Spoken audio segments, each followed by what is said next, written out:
ప్రపంచ సముద్రాలు మనిషి తప్పిదాల భారంతో వణికిపోతున్నాయి.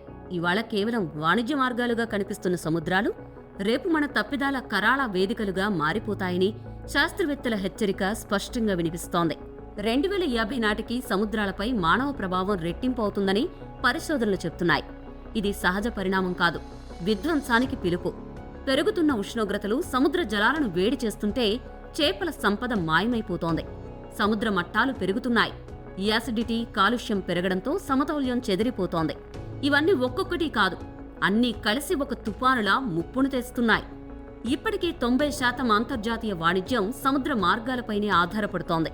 కానీ ఇంధన కాలుష్యం, ప్లాస్టిక్ వ్యర్థాలు, నియంత్రణ లేని చేపల వేట ఇవన్నీ కలిసి సముద్రాలకు పెద్ద నష్టం చేస్తున్నాయి. ధ్రువ ప్రాంతాల నుంచి ఉష్ణమండల ప్రాంతాల వరకు ఒక్కటే ముప్పు ఎదురవుతోంది. ఒకసారి ఆ హద్దు దాటితే తిరిగి సరిదిద్దుకోవడం అనేది అసాధ్యం. తీర ప్రాంతాల పరిస్థితి అయితే ఇంకా దయనీయంగా ఉంది. పగడ భూములు నశిస్తున్నాయి. తీయని నీరు, ఉప్పునీటి సమతౌల్యం చెడిపోతోంది. సంతానోత్పత్తి కేంద్రాలు మాయమవుతున్నాయి. మాంగ్రోవ్ అడవులు కనుమరుగవుతున్నాయి.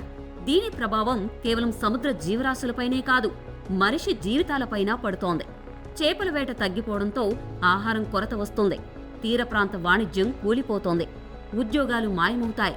ముఖ్యంగా సముద్రాలపై ఆధారపడే దేశాలు తీవ్ర ఆర్థిక సంక్షోభంలో పడిపోతాయి. శాస్త్రవేత్తలు చెప్తున్నది ఒక సింపుల్ మెసేజ్. ఇది కేవలం అధ్యయనమే కాదు, ఇది అలారం.